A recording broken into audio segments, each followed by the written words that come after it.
picture this, right? Like a sannyasi from Kerala walking through the northern Indian plains, crossing into Afghanistan by foot, going into Iran, the first Hindu to visit Mecca inside, the shrine, walking through the 800 kilometers of semi-desert to Jerusalem, praying there, walking onwards to Istanbul, Balkans, Greece, all of Europe, staying at Queen Victoria's Buckingham Palace as her yoga guru, spiritual master, traveling then onwards by foot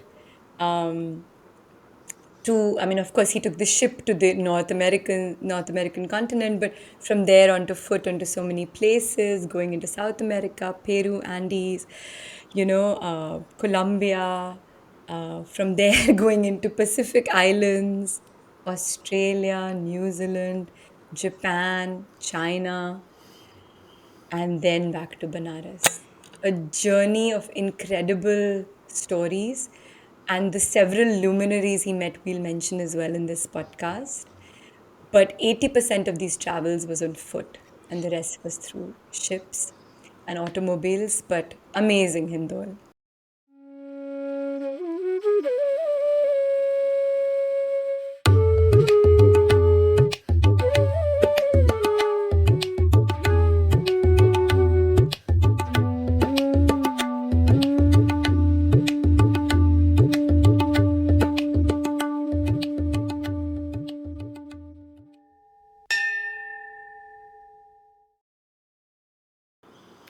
This is sacred. Welcome.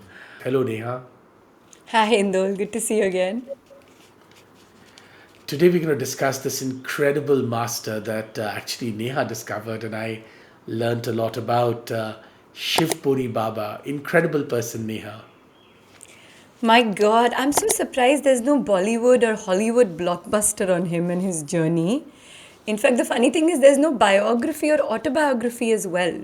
There's an account by one or two people who met him, but nothing really out there, Hindol. And if you go to his birthplace in Kerala, there's just a small granite memorial plaque. Again, a early 19th century story, again from Kerala. We have had many people and we've spoken about many people who come from southern India in the Sacred Podcast. And he's one more of those great stories. Long before Indian religious masters started becoming popular around the world, Shivpuri Baba was, in a sense, a breakthrough character, Neha. Perhaps the only spiritual master of any kind, a true spiritual master, to have met Queen Victoria and given her spiritual solace 18 times. That's incredible. I don't know of another person like that who had this kind of access to Queen Victoria. So little is known about what happened in these meetings. That's right, because the diary entries of the Queen were, I think, torn by Princess Beatrice, after the Queen's death. And so I don't know if you've seen the movie Hindol, Victoria and Abdul as well. There was a lot about India that was kind of masked after her passing on. And she's said to have asked him a lot of questions on Indian spirituality, sages, what happens after death, what would have happened to her husband who had passed on, and so on. And yet we know so little about these meetings, about these conversations. An incredible meeting between the East and the West. I really wonder what he would have told her and what she would have asked him. By the way, Shivpuri Baba also met Sri Ramakrishna, the great saint of Dakshineshwar, the guru of Swami Vivekananda.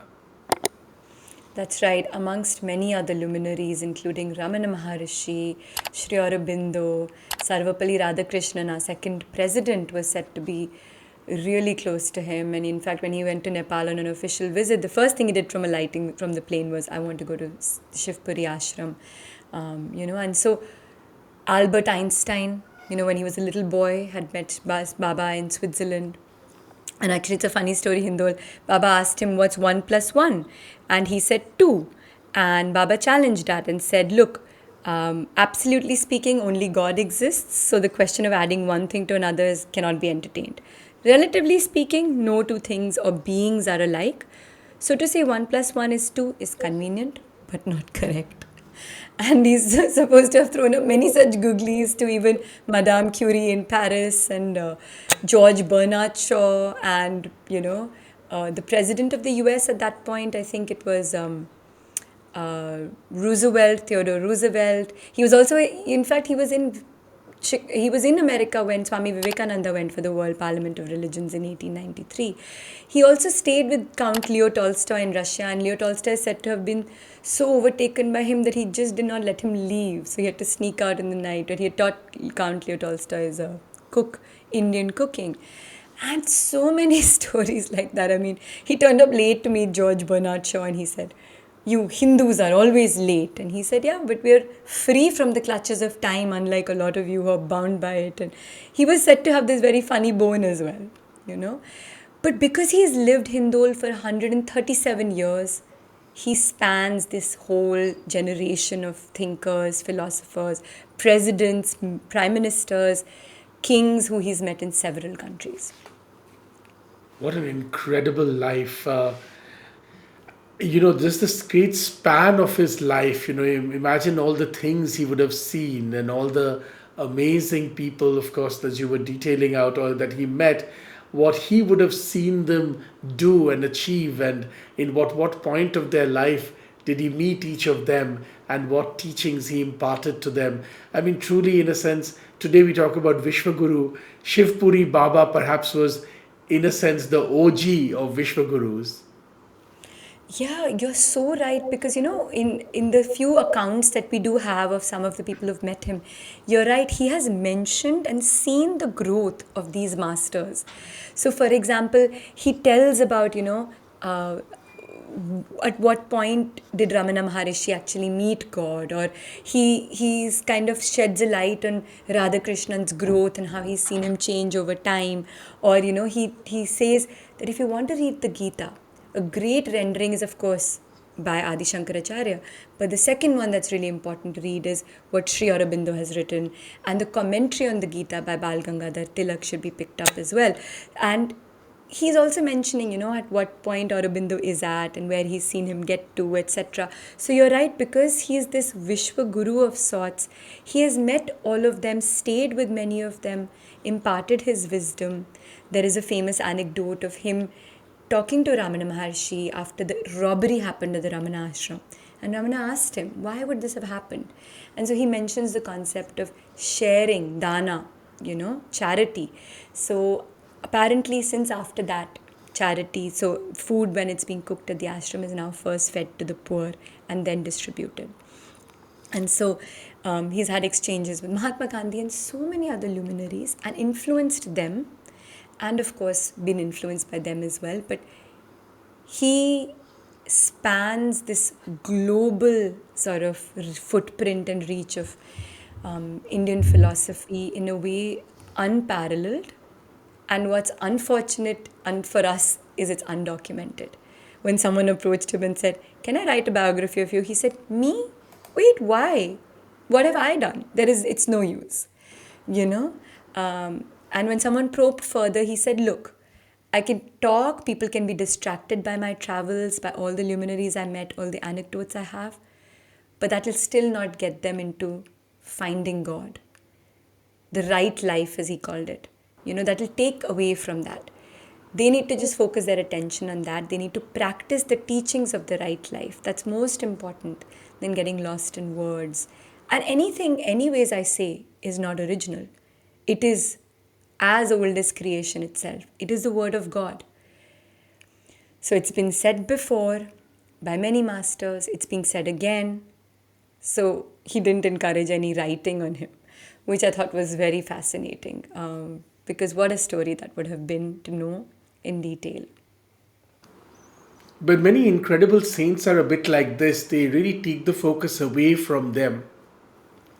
As you were talking, I was thinking about how Shivpuri Baba essentially was born well before 1857, the first war of Indian independence. And he saw right up to the end of Prime Minister Nehru's first government. That's right. That, by any stretch of imagination, is an incredible sweep of history. to have seen, to see India, what a transformation of the country he would have seen. Yes, so true. And he always said that no matter what, places go through change. That's why masters come. Their teachings are very contextual, right? So if I write a book, it may not necessarily be applicable in a particular context and time. But he said the the first man to be born was kind of had to figure out what to do with this body and had to solve the riddle of where did I come from? Where am I going? So those questions are age old, and no matter what context, however India might change, teachings might change with it. So, for example, he was not necessarily very happy with Mahatma Gandhi choosing complete non-violence at that point. Again, contextual teachings. However, the foundation of the word of God, so to speak, remains the same. And that is the right life, as he called it, or Swadharma in Sanskrit, which basically means your physical discipline, what to do with this body, so not eating too much, not sleeping too much, not taking in too many wrong things in our senses, etc., doing the right work, minimum amount of work, but to keep your profession going, to serve your family, to serve the nation, your duties. Then your mental disciplines, again, not to intake too much to the senses, to think good thoughts, to be in the right company. Sangha is very important to grow spiritually. And to think of God, contemplate on that. Maximum time should be spent on that realization. And then, of course, the spiritual discipline, which is the actual devotion to God. So, the first two, physical, mental, would be discrimination. The third, spiritual, would be the devotional path to God. Because without that, you don't know anything, he said. But as soon as you find that, you know everything. And Hindol, by God, he of course means the supreme realization, the supreme being, the supreme consciousness. Being Hindu, yes, he was a Hindu, so there were deities you could hold on to, do their nam jap or think of them, meditate on them. But he actually says that this Swadharma or right life is absolutely universal, which is why he visited Mecca. He would instruct anyone who came from the West to hold on to Christianity, to meditate on Christ, etc. So, non dual in the complete sense of way, but yes, holding on to the karma yoga part through the physical disciplines, the jnana yoga part through the mental disciplines, and the bhakti yoga part through the devotional part of it. Because ultimately, that is everything, as he said. The incredible thing about Shivapuri Baba also was the fact that he actually traveled most of his life on foot. And if you look at the long sweep of Indian tradition, many people have done this in order to discover Dharma, their own spiritual quest, and in order to also discover the civilization that they are part of. People traveled by foot, the Adi Shankaracharya, traveling north, south, east, west on foot, setting up grand shrines to help the philosophical development of the civilization. Swami Vivekananda also traveling, on foot across the country, discovering the very essence of Dharma of Indian civilization. And Shivpuri Baba, of course, traveling around the world on foot. I'm thinking about that lovely, beautiful verse and then those words, right? Chiraya Veti, Chiraya Veti. Keep walking, keep walking. That is a fundamental essence of some of the knowledge that our civilization gives up, that no matter what happens, we have to keep walking, we have to keep walking, because in a sense that is our dharma, that's our duty. Yeah, beautifully put. And Dharma is, of course, ingrained in him because he's also born in a very Dharmic family.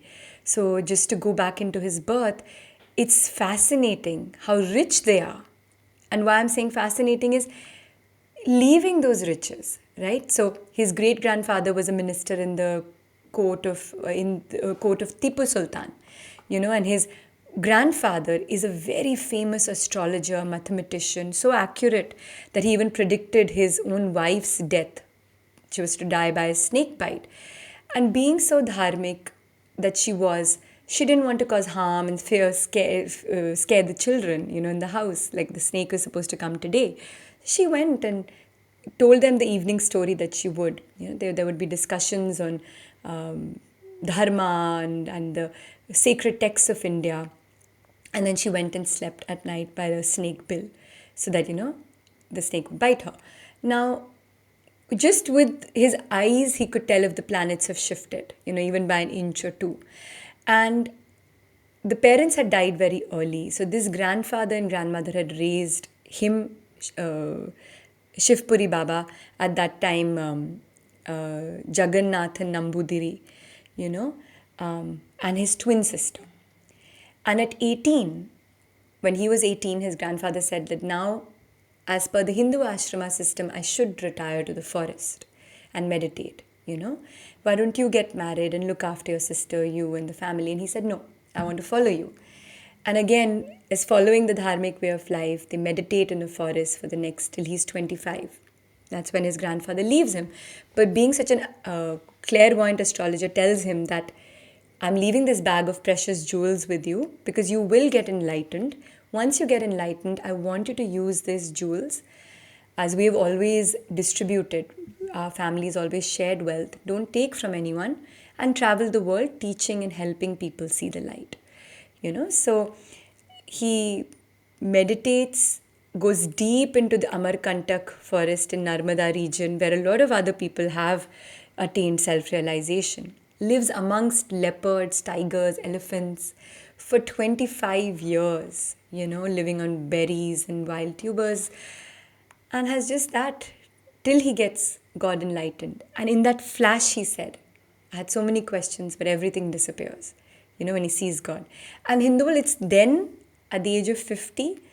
And by the way, he'd written off all the property to his sister, and left with his grandfather. They had servants in the house who would speak Sanskrit. I mean, it was that kind of a family he was raised in. Anyways, he travels then for the next 40 years by foot, as you said, around the world, alleviating the pain of a lot of people who had a lot of questions to ask him. And then when he came back, Hindol, it said that he came back and the place he fell in love with actually was Nepal, the mount, seeing the light when he had gone through the Everest ranges. In fact, Hindol, it said that the ascending slope of Mount Everest is what he had actually discovered. And many, many years later, in 1952, John Hunt had led Edmund Hillary and Sherpa Tenzing through that path, So, I mean, this man has really been there, done that. And Nepal is that region that he fell in love with. And that's where his name came to be Shivapuri Baba, because he got to stay in Nepal for 37 years more on the hills of Shivapuri, where, he meditated and had people visiting him, etc. Think about the number of geographies that this incredible man impacted, the number of lives he impacted. Also, the other wonderful thing that I find about him is that he never created any organization, any follower base, any institution. In fact, Madan Mohan Malviya, when he wanted to start Banaras Hindu University, Shivapuri Baba actually gave him 50,000 rupees to start it. And Madan Mohan Malviya said that, why don't you be the vice chancellor? And that's when he had said, what is a use? What does a sannyasi really need? No, please carry on the work. And you're right, even the British envoy to Nepal, Mr. Williamson, I think his name was, he was very taken in. He had met Baba in the Isle of Man during his Buckingham Palace days, and then he had become the envoy to Nepal. So when he had met him there, he was so taken in by him that for 3 years he would climb up the hill, give him water. He just wanted to donate all his property, and in 1926, 200,000 pounds. And Baba said, what use do I have? Use it for your That's a spiritual fortune. gain. That is really a That is a fortune. fortune. He could have done, like you said, set up a whole institution, organization. He had his own money as well, In fact, he had gone back to Kerala 80 years after he had left it. His sister had long passed on, and as his grandfather had predicted, the third generation was not to be. They had the lineage would die with that. finished off other property matters, and again distributed it amongst the poor. Charity was such a key part of his teaching that he even goes deep into saying if you're giving 10% of your charity to the poor, within that 10%, you need to divide it three ways. One third should go to cultural institutions, organizations, cultural people, one third to spiritual people or organizations, and one third to organizations dealing with poverty. I have a background as a writer, as a historian. You have a background in the study of psychology, and as a practitioner of yoga and Ayurveda for a long, long time. When we decided that we will do this exploration of this journey together, one of the things that's already incredible to me is the diversity that we are already seeing, already noticing, already being enriched by. You see, there is no one right way in that sense, right? I mean, Swami Vivekananda's master told him to spread the word around the world. He created one of the most successful spiritual organizations around the world, the Ramakrishna Mission. Shivapuri Baba, who also could have created a global organization, actually chooses. Imagine had he asked Queen Victoria for support to build an organization, what could we have achieved? You were just talking to us about somebody giving him a Britisher giving him £200,000. Imagine, I don't know how much that's worth all those years ago. What an incredible organization they could have created. And think of Srila Prabhupada, who actually goes to the West and wants to build this organization, and within 10 years is able to build 100 temples in 100 parts of the world. So different people with different approaches create the space for different paths towards God. And I think that is incredible in Indian spirituality, that there are so many diverse voices, so many diverse journeys, so many diverse paths. And, we are taught again and again, and it's impossible not to be taught this, that one, as I was saying, Chirai Veti, you must not stop. And that is in a sense also the lesson of spiritual practice, because what happens is a lot of people begin practice and very quickly give it up. There are so many distractions. There's our mobile phones, and there is all kinds of distractions around the world. But in order to really maximize our journey towards God, one must keep walking in that path, Chirai Veti. And there is no, there is no one answer, because look, I mean, this incredible story of Shivpuri Baba, who could have created perhaps a global organization, chooses not to do any of that, chooses not to create an organization, chooses not to write anything about his journey or his teachings and what he has learned. And consider that side by side with Sri Aurobindo, who wrote more dexterously and more powerfully about the elevation of the consciousness towards the divine than perhaps anyone else. Two different journeys, but two incredible lives moving towards the same divine. In fact, an admirer of his, Mr. K, had asked him, why do enlightened people like you live secluded lives and not go out to teach others and better the world? He replied, look at you, you've come to see me all the way from far off west. You've taken so much trouble to see me. This shows how deep your faith is in me.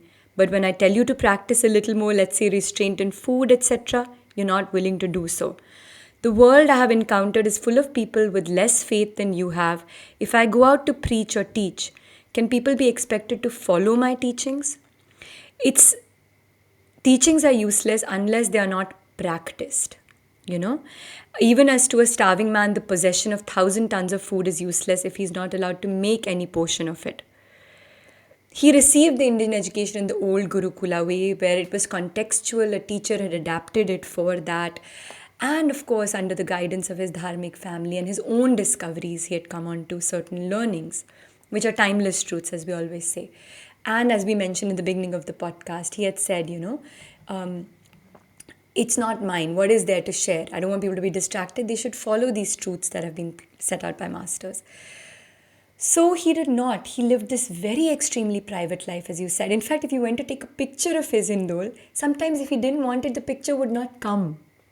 And we know this even of, I think it was Ilayaraja at Ramana Maharishi's ashram when he took a picture of Ramana Maharishi. and there was no shadow in the picture, like it was a rainy day, and there was no reflection, I'm sorry. So masters have these ways, of not being able to be captured because they are that formless, or who knows. In his case, it could probably be his stubbornness of saying, look, he used to always say, put my picture, if you must take it, in the meditation altar where people can't see it. Don't have to display it in the drawing room. It's for you. In fact, not only mine, make your altar sacred space, light rich incense if you want to, put the pictures of masters, of deities. But this is your journey. Don't follow anyone, don't try to copy anyone's model. You have the tools, you have these teachings from masters. In fact, he finally gives an interview. This is when he's at the age of 135, to JJ Bennet, who was a very erudite, he was a British serviceman, and he meets Gurdjieff and the whole other Sufi tradition, etc. And in Turkey, and anyways, he meets Shivapuri Baba at the age of 135, and we're going to play on this show a minute-long recording, so you can hear Baba's voice at the age of 135, and he describes him beautifully. JJ Bennet says, the first sight of his face brought a gasp of astonishment.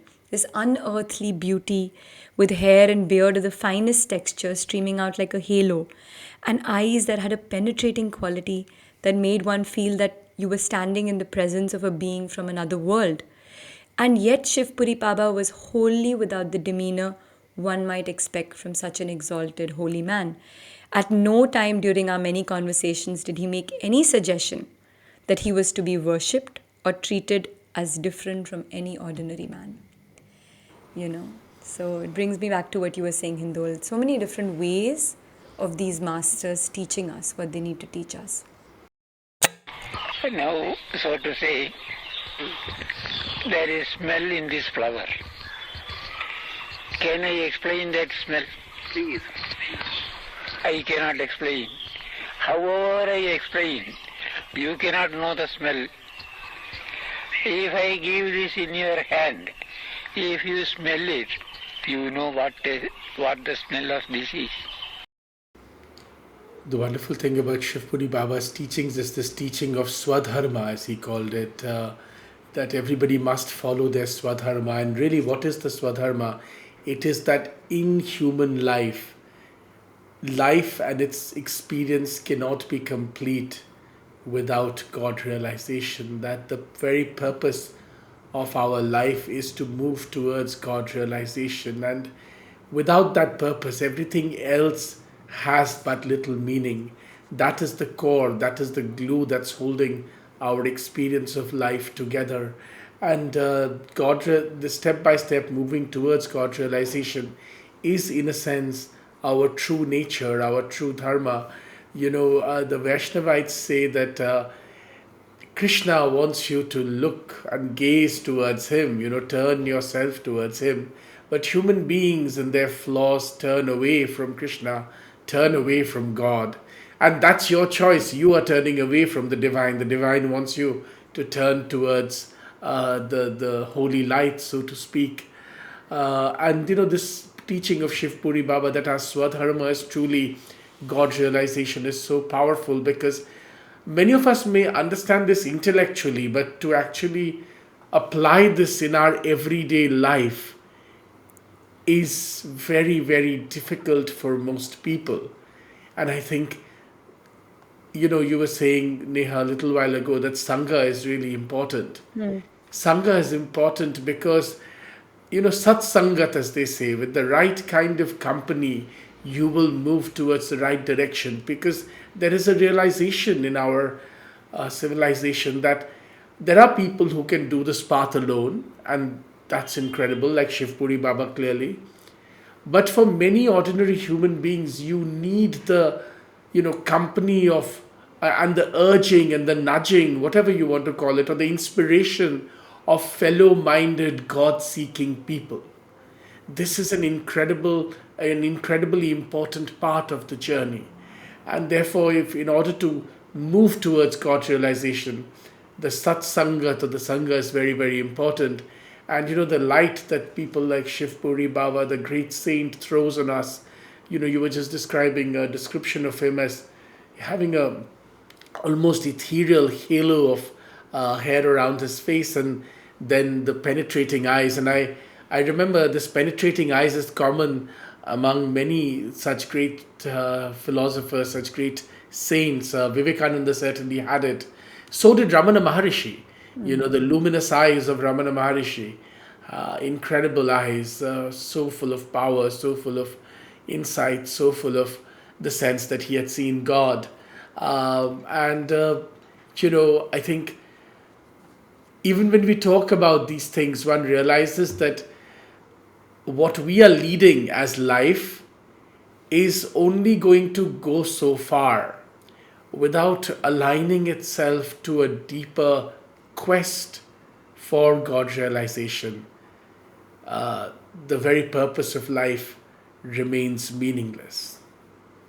So, Hindol, someone might ask us, oh, so do I have to leave everything now in this God quest? Which is the beauty of our culture, right? It tells us that no, there are so many paths. And Shivapuri Baba would always emphasize you have to do your duties in the world.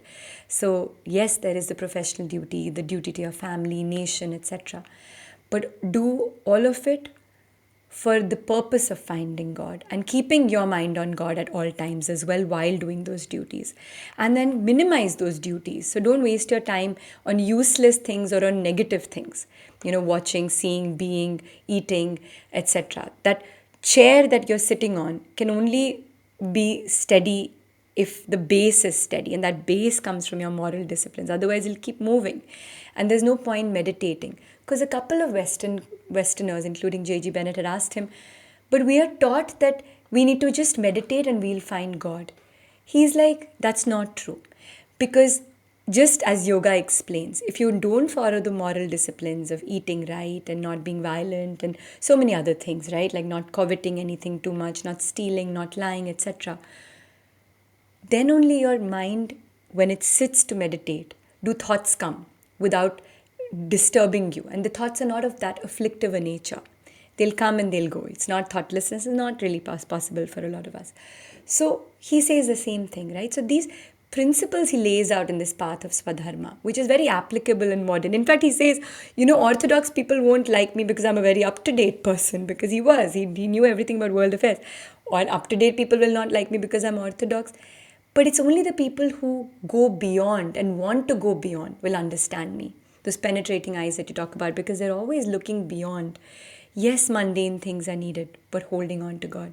Yes, mundane things are essential, but keeping that focus on the actual goal of human life. And he would say, you will get it. Your desire is intense enough, you will get it. That quote from Brihadaranyaka Upanishad which says, you are what your deep driving desire is. As your desire is, so is your deed. So is your will. As your will is, so is your deed. As your deed is, so is your destiny. So that deep desire can shape our destiny. And he would say, if you put that desire, that very desire on God, that's where it'll go. And very practically, Hindol, he had said, read the Ramayana. And it's interesting, I had actually written this point of why he said, just it's so fascinating, because he says that Ramayana, Mahabharata, and the Bhagavad Puran, three very essential books, along with the four Vedas, because Ramayana disciplines the mind, Mahabharata disciplines the intellect, and the Bhagavad Puran disciplines the soul. And yes, if you can get a realized soul as a master to guide you, nothing like it. Study whatever you want, but keep that foundation rock solid so that when you sit to just be, you're not tormented, And a psychiatrist in Melbourne had actually written him a letter, Dr. Mears, in 1960, asking these very real questions. So that's an interesting read as well. And she had said, do you feel pain? And he's like, yes, but there is no hurt in it. So it reminds me of what we say, that pain is inevitable, suffering is not. And these very real, practical teachings, that he still felt pain after all this realization, but there was that sting of hurt had gone. So applicable in our modern lives, Hindol, which is why when you started Sacred, it is these timeless truths if we can even pick one of them, my God, how it can change this life, right? No, it's exactly what you're saying. All the psychological research that has been done on Buddhist monks and Hindu monks and others. If you do thousands of hours of meditation, it's not like they don't feel the pain or they don't feel the emotion.